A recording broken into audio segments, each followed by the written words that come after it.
আজিৰ পৰা আৰম্ভ সংসদৰ বাজেট অধিৱেশন ৰাষ্ট্ৰপতি দ্ৰৌপদী মুৰ্মুৰ অভিভাষণেৰে আৰম্ভ সংসদৰ কাম-কাজ। দেশৰ অৰ্থব্যৱস্থা সন্দৰ্ভত ভাষণত উল্লেখ ৰাষ্ট্ৰপতিৰ দ্ৰব্য আৰু সেৱা কৰৰ ক্ষেত্ৰত বহু সংস্কাৰৰ প্ৰসংগ উল্লেখ কৰিলে দ্ৰৌপদী মুৰ্মুৱে। অপাৰেচন সিন্ধুৰ জৰিয়তে শত্ৰু ৰাষ্ট্ৰই ভাৰতৰ পৰাক্ৰম দেখিলে বুলি উল্লেখ ৰাষ্ট্ৰপতিৰ অভিভাষণত। সকলো ক্ষেত্ৰতে মহিলাই সফলতা লাভ কৰাৰ প্ৰসংগ উল্লেখ কৰে দ্ৰৌপদী মুৰ্মুৱে। দলিত আৰু দৰিদ্ৰ জনতাৰ বাবে চৰকাৰে কাম কৰি আহিছে বুলি মন্তব্য ৰাষ্ট্ৰপতিৰ। 25 কোটি লোকে দৰিদ্ৰ সীমাৰেখা অতিক্ৰম কৰিবলৈ সক্ষম হৈছে বুলি মন্তব্য ৰাষ্ট্ৰপতিৰ। দেশৰ অৰ্থব্যৱস্থাই লাভ কৰিছে নতুন গতি। কৃষকৰ উন্নয়নৰ প্ৰতি চৰকাৰে গুৰুত্বপূৰ্ণ পদক্ষেপ গ্ৰহণৰ কথা অভিভাষণত উল্লেখ দ্ৰৌপদী মুৰ্মুৰ। সন্ত্ৰাসবাদৰ বিৰুদ্ধে ভাৰতীয় সেনাৰ পদক্ষেপকো প্ৰশংসা ৰাষ্ট্ৰপতিৰ। নক্সালবাদ নিঃশেষ হোৱা বুলিও উল্লেখ কৰে দ্ৰৌপদী মুৰ্মুৱে। দেশ সুৰক্ষাৰ বাবে আৰম্ভ মিছন সুদৰ্শন চক্ৰ। চৰকাৰে সুদৰ্শন চক্ৰক লৈ কাম কৰি থকাৰ প্ৰসংগই স্থান পালে ৰাষ্ট্ৰপতিৰ অভিভাষণত। ষ্টাৰ্টআপ ইণ্ডিয়াৰ 10 বছৰ সম্পূৰ্ণ হ'ল। ভাৰতৰ যুৱ শক্তিৰ ইতিবাচক পৰিৱৰ্তন আহিছে। দেশত 2 লাখ ষ্টাৰ্টআপ পঞ্জীয়ন হৈছে।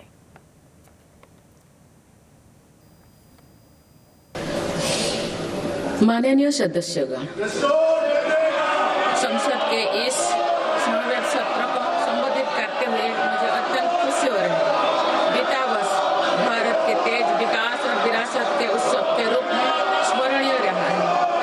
ये कालखंड अपने साथ अनेक प्रेरणाएं लेकर आया है।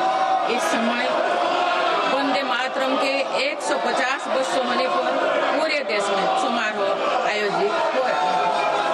सभी देशवासी इस महान प्रेरणा के लिए ऋषि बंकिम चंद्र चट्टोपाध्याय जी को नमन कर रहे हैं। मैं आप सभी संसद सदस्यों को बधाई देती हूं कि इस पूर्ण अवसर पर संसद में विशेष चर्चा का आयोजन किया गया है। माननीय सदस्यगण, इसी दौरान देशवासियों ने श्री गुरु तेग बहादुर जी का 350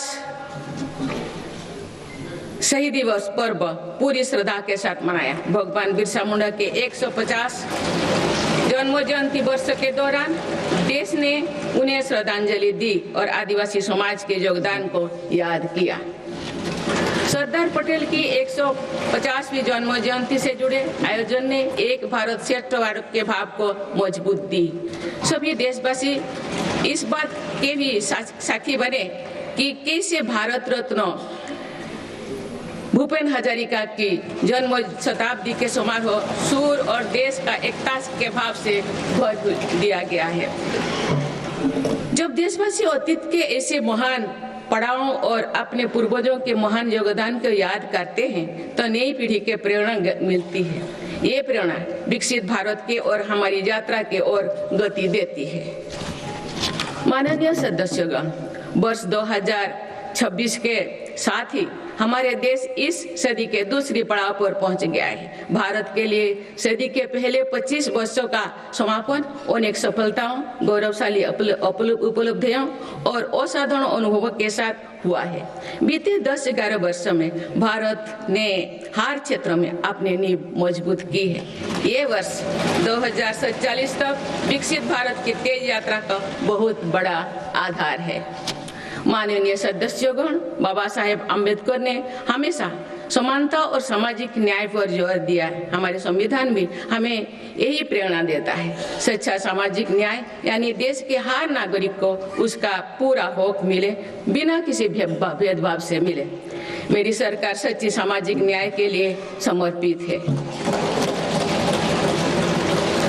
और इसी का नतीजा है कि पिछले एक दशक में 25 करोड़ देशवासी गरीबी को हराकर गरीबी से बाहर निकल के सरकार के तीसरे कार्यकाल में गरीबों को सशक्त करने के लिए अभियान और तेजी से आगे बढ़ा है।